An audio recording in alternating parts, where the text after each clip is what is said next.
people can get uh, fundamentalist about their particular solution. Because if you're working on something, you should really care about it. But in really caring about it, you can become overly narrowly focused. So when I was first starting to try to wrap my head around, like, what is upstream from all of these various problems, or what are the underlying causes that everything from nuclear war to environmental degradation to animal rights issues to class issues, what do these things have in common? What do not a specific solution for one thing, but a solution for civilization doing better look like? I, of course, read the work of people and also had the fortune to talk to a lot of people that had spent their life thinking about these things and working on them, and would ask their analysis. And I got so many answers that sounded like this. At the end of the day, whenever somebody uses a phrase like that, at the end of the day, or the key is, you can usually expect a reductionist thing to come next. Not always, but sometimes you want to pay attention to that. At the end of the day,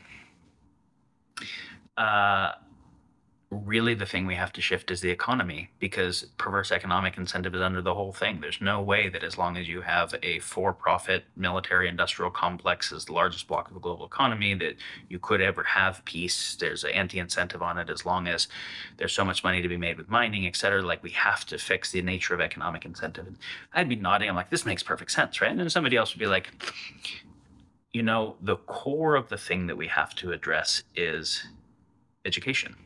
Because you can have so much change occur in a generation if those children are growing up different, as different as it is learning Chinese as your first language versus learning English. We're so neuroplastic. By the time we're adults, we're not that neuroplastic. We're kind of screwed. If you get education right, we want adults who care about the animals and the oceans and can tend to all of these things and can think complexly. If we really get education right, we'll be able to solve everything. It's upstream from all that. And I'm nodding. I'm like, oh yeah, this is it. And then somebody else would be like, no, really, the thing is, it's about media, because we're continuously being bombarded. And that was before social media. Then it was social media. We're being continuously bombarded, and we are ready to go do a Capitol riot or a George Floyd protester riot or a whatever it is based on the stuff that's coming in.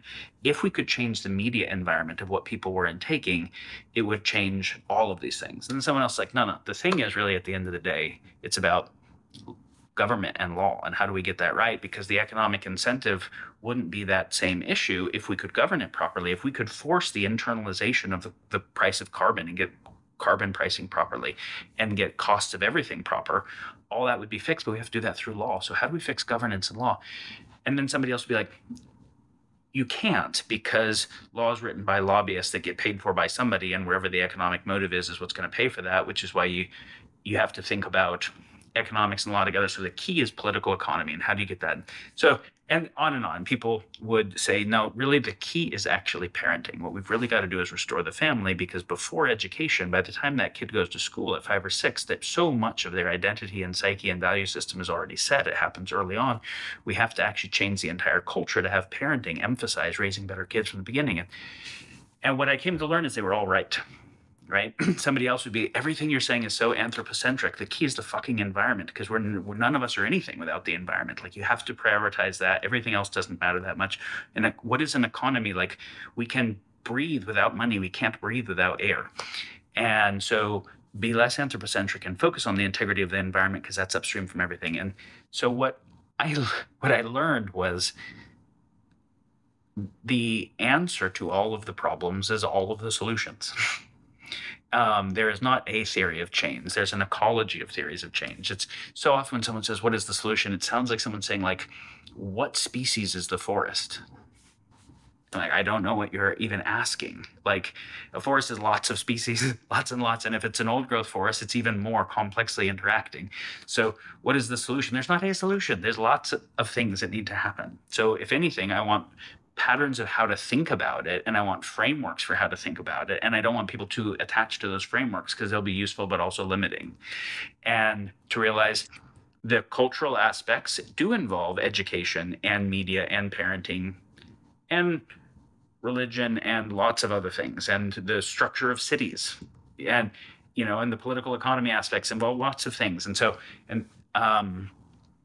the getting past the zealotous and reductionist focus and being able to get how do all these things come together is key to understanding properly.